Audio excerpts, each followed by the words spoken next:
What if I told you there's a country that is one of the world's most advanced economies, a global technological linchpin, and a flourishing democracy?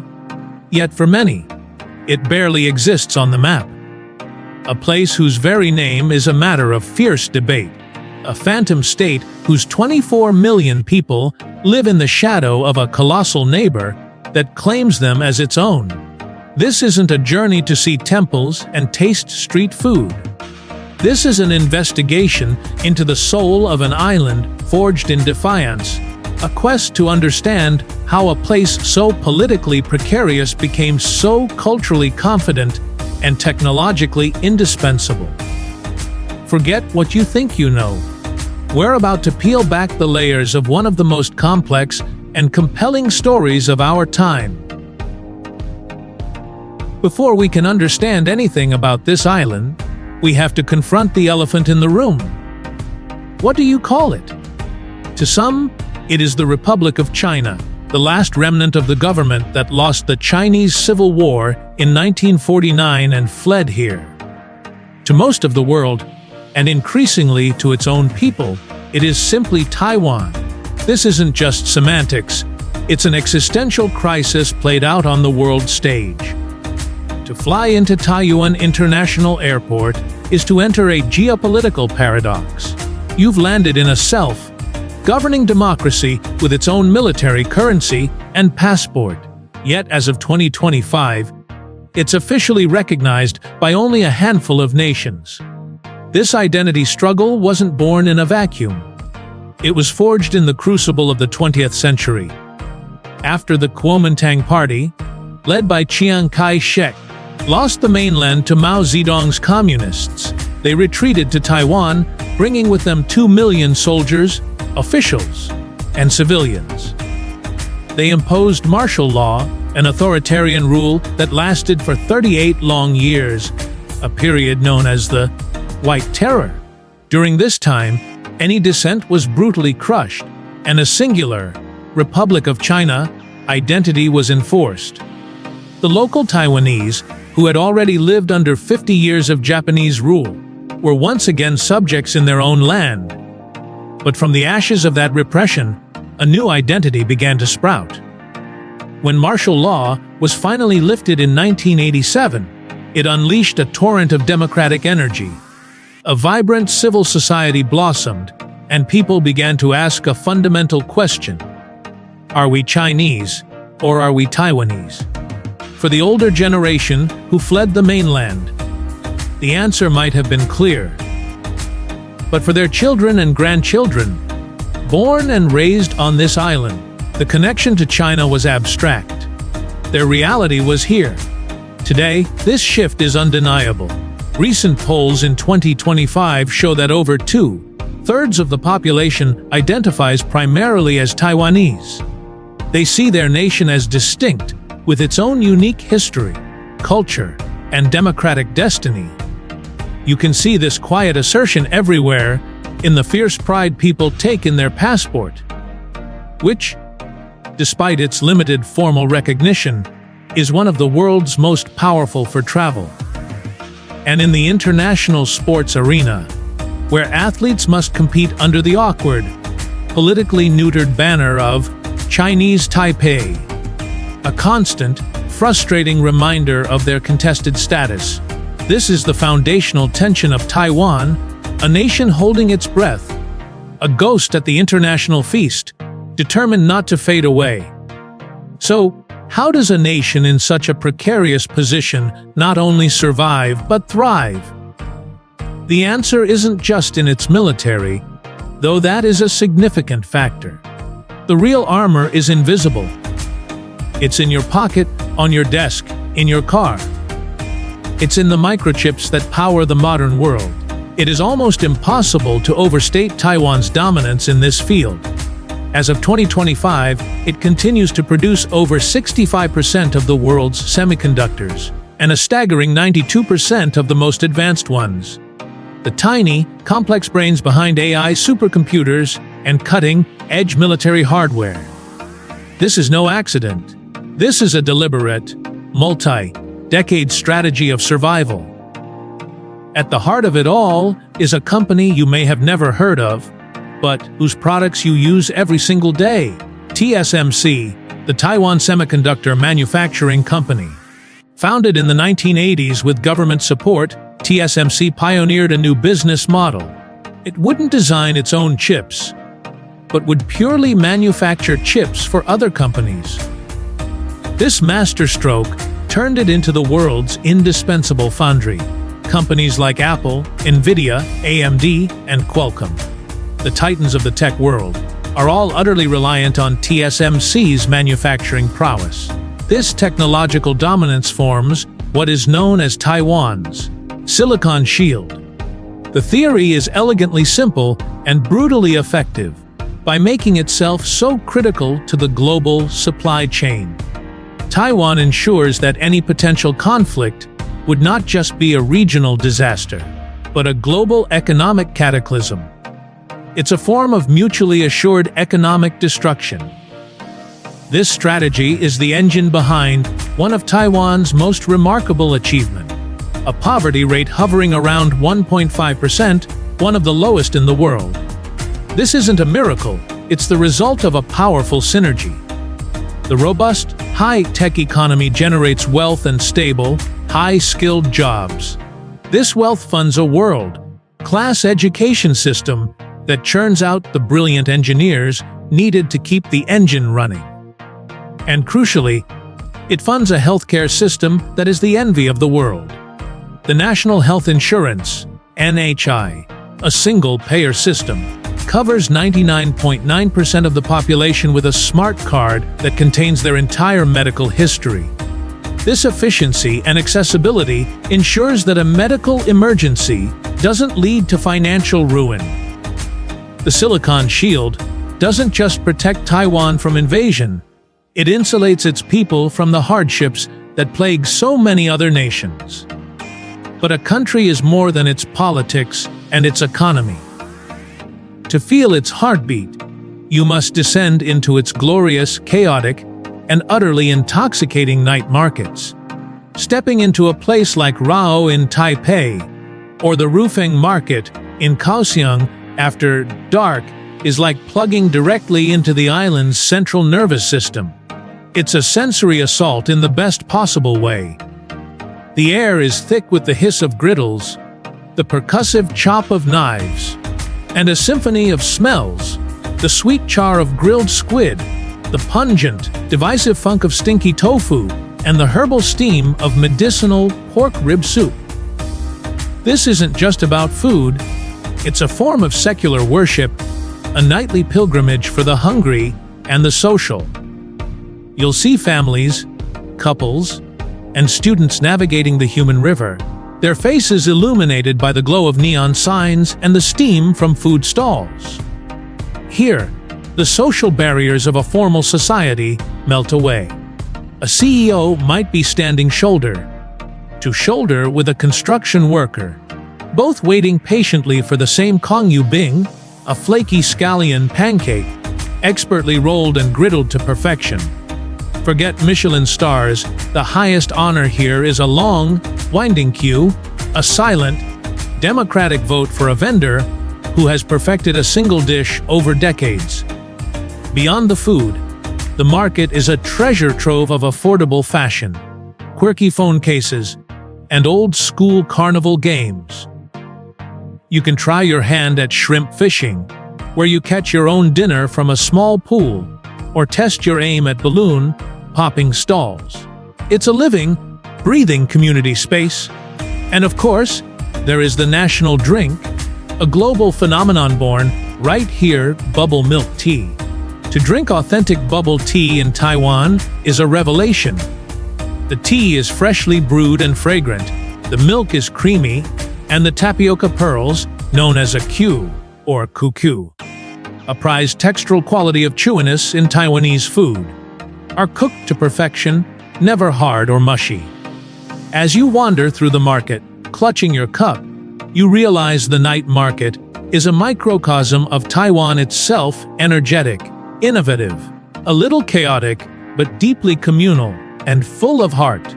That unforgettable food you taste in the night markets isn't just delicious, it's a liquid history of the island. Every dish tells a story of migration, colonization, and fusion. Taiwanese cuisine is a complex tapestry woven from countless threads. The foundation is primarily Southern Fujianese, or Hoklo, brought by the first major waves of Han Chinese settlers centuries ago. This gives you the emphasis on seafood, light broths, clear soups, and iconic dishes like the oyster omelette, a savory pancake of eggs, starch, and fresh oysters drizzled with a sweet and tangy sauce. Then came the Japanese, who ruled Taiwan for 50 years from 1895 to 1945. They introduced a culture of refinement, hygiene, and new ingredients. They brought tempura, miso, and sashimi. They established breweries that still produce Taiwan beer today. Perhaps most enduringly, they introduced the culture of onsen, or hot springs, and the concept of the bento box, which remains a staple for train journeys and quick lunches across the island. After World War II, Chiang Kai-shek and the nationalists arrived, bringing with them over 1 million people from every single province of China. This was a culinary Big Bang. Suddenly, the island was flooded with the fiery, numbing flavors of Sichuan, the hearty wheat noodles and dumplings of the north, and the delicate, refined dim sum of Canton. This is how Taiwan's most iconic dish, beef noodle soup, became a national treasure. It was a dish created by KMT veterans in military dependence villages, blending spicy Sichuan-style broths with local ingredients and the Taiwanese love for noodles. It's a bowl of soup that literally contains the story of exile and adaptation. It's also how Din Tai Fung, a Taiwanese restaurant, elevated the Shanghainese Xiao Long Bao, those delicate soup dumplings, into a globally recognized art form. Even the indigenous peoples have contributed their own flavors, with ingredients like wild mountain vegetables, millet wine, and cooking methods like salt-crusted grilled fish, which are now celebrated in modern Taiwanese cuisine. To eat in Taiwan is to taste the legacy of empires and exiles. It's a cuisine born from necessity and perfected with ingenuity. A delicious testament to the island's ability to absorb, adapt, and create something uniquely, brilliantly its own. For a place living under constant existential threat, you might expect a society that is insular, militaristic, and conservative. But Taiwan shatters that expectation. It is, in many ways, a progressive paradox.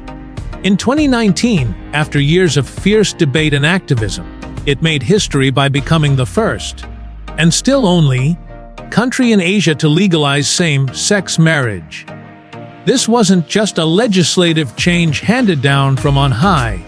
It was the culmination of a decades-long struggle by a tenacious civil society.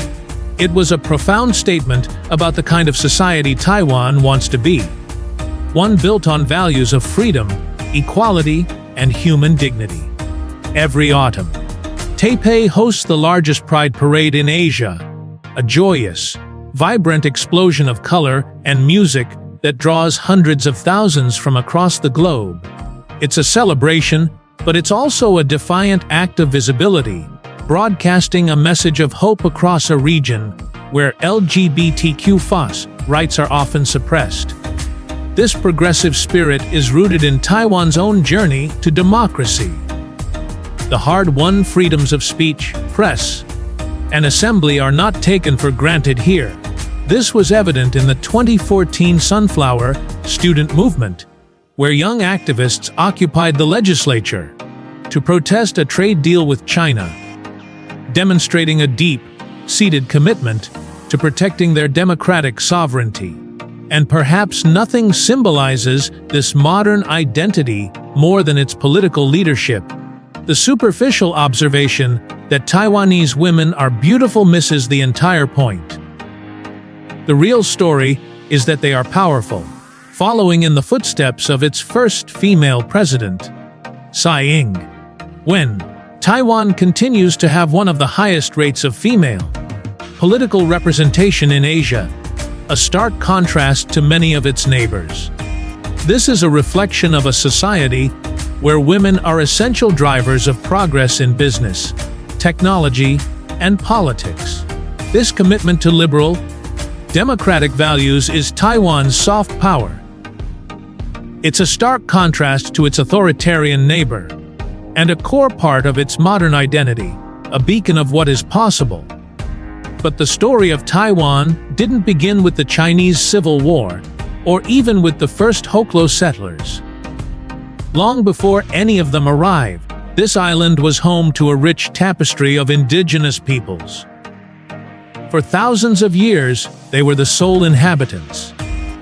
These are the Austronesians, the ancestors of a people who performed one of the greatest feats of maritime exploration in human history, navigating by stars and currents to populate a vast expanse of the globe, from Madagascar off the coast of Africa to Easter Island in the Pacific. And all evidence suggests that Taiwan is their ancestral homeland, the starting point of that incredible journey. For centuries, their culture was suppressed, their languages nearly lost under successive waves of colonization. But today, there is a powerful movement of cultural revitalization. There are 16 officially recognized indigenous tribes in Taiwan, from the Amis of the Eastern Plains, known for their matriarchal society and elaborate harvest festivals, to the Atayal of the Northern Mountains, masters of facial tattooing and intricate weaving, to the Tao, or Yami, of remote Orchid Island, a maritime people whose culture revolves around the flying fish. This isn't a historical reenactment for tourists. It's a living culture being reclaimed with pride. There are language immersion schools, thriving arts scenes, and a growing political voice advocating for land rights and historical justice. Recognizing this indigenous heritage is crucial to understanding the full depth of Taiwanese identity. It decenters the narrative away from the singular China-centric conflict and adds another layer to the island's story, reminding us that its roots are far deeper, more diverse, and more ancient than many realize. It asserts that Taiwan has a history that is entirely its own. While Taiwan is a beacon of modernity, its spiritual life is a vibrant and ancient force that permeates everyday existence. The island has one of the highest densities of temples and shrines in the world, tucked into city alleyways between bubble tea shops and convenience stores, perched on mountain cliffs, and presiding over bustling harbors. These temples are not quiet, somber museums. They are dynamic community centers, smoky with incense and alive with the sounds of chanting, rattling divination blocks, and the murmur of prayers. The religious landscape is a fascinating, syncretic blend of Buddhism, Taoism, and Chinese folk religions. The lines are wonderfully blurred. A single temple might house deities from all three traditions. It's a pragmatic, personal form of faith. People come to pray to Mazu, the goddess of the sea, for a safe journey, to Guangong, the god of war and brotherhood, for success in business, or to the city god for justice. You can witness this devotion in vivid detail. Watch as a worshipper lights a stick of incense, bows 3 times, and then throws 2 crescent-shaped wooden blocks, the Jeobe, to ask the gods a yes or no question. The way they land provides the answer. During festivals like Ghost Month, you'll see entire streets lined with tables of offerings for wandering spirits, and elaborate ceremonies involving the burning of paper money to provide for ancestors in the afterlife. This deep spiritual undercurrent provides a sense of continuity and community, an anchor of tradition in a rapidly changing world. With all this dense urban life and geopolitical tension, it's easy to forget that Taiwan is, First and foremost, a natural wonderland.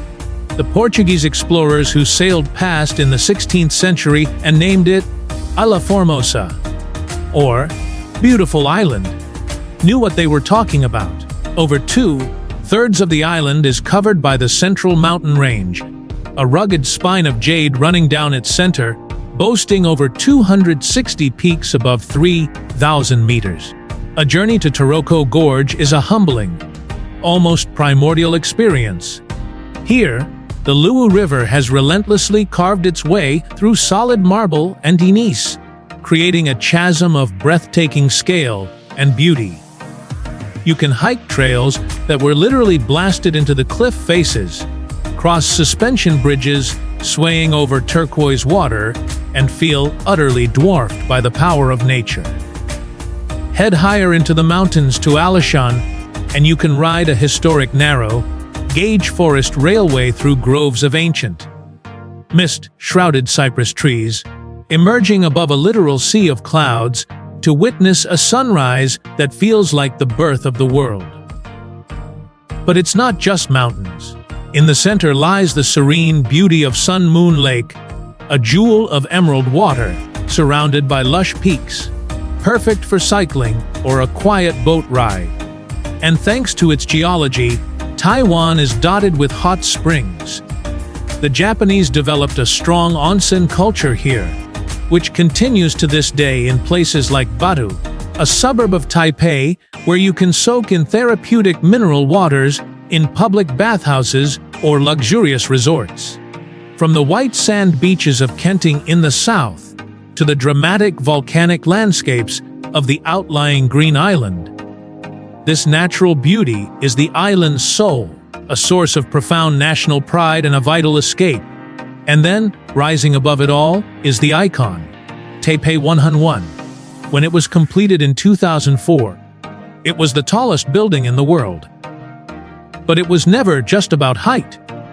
It was a statement, a declaration to the world that Taiwan had arrived on the world stage, confident and modern. Its design is a masterpiece of symbolism, resembling a giant stalk of bamboo, a plant that represents strength, resilience, and fast growth in Asian culture. The tower is divided into 8 sections, a number associated with prosperity and good fortune, each flaring outwards like a pagoda roof. The experience begins with the elevator, which rockets you from the 5th to the 89th floor in a mere 37 seconds, one of the fastest in the world. But the tower's greatest secret, its true heart, is hidden inside, suspended in a massive atrium between the 87th and 92nd floors. Here hangs a colossal, 660-ton golden sphere, a tuned mass damper. This massive pendulum is an engineering marvel, designed to counteract the sway from typhoon, force winds, and the tremors of earthquakes. It is the largest and heaviest of its kind in the world, and the only one visible to the public. And it is the perfect metaphor for Taiwan itself. A nation constantly subjected to immense external pressures, political storms, and seismic shifts, yet engineered with a core of incredible strength, ingenuity, and balance, allowing it to stand tall, flexible, and unshaken against the forces that would seek to topple it. A visit to the observation deck isn't just for the stunning panoramic view. It's a chance to stand at the pinnacle of a nation's ambition and unwavering resilience. We came to Taiwan to look beyond the headlines, and we found a story far richer, more complex, and more moving than we could have imagined. This is not just an island of delicious food and beautiful landscapes. It is a testament to the power of a people to forge their own identity against incredible odds. A place where ancient traditions coexist with hyper-modernity, where deep spirituality grounds a fiercely progressive society, and where a spirit of resilience is built into the very fabric of life, from its microchips to its skyscrapers. Taiwan doesn't just ask you to visit, it asks you to listen to its story. What part of Taiwan's complex story surprised you the most? Share your thoughts or questions in the comments below. If this journey has given you a new perspective, consider sharing it with a fellow traveler who loves to look deeper. And for more deep dives into the world's most fascinating places, make sure to subscribe. Thank you for exploring with me.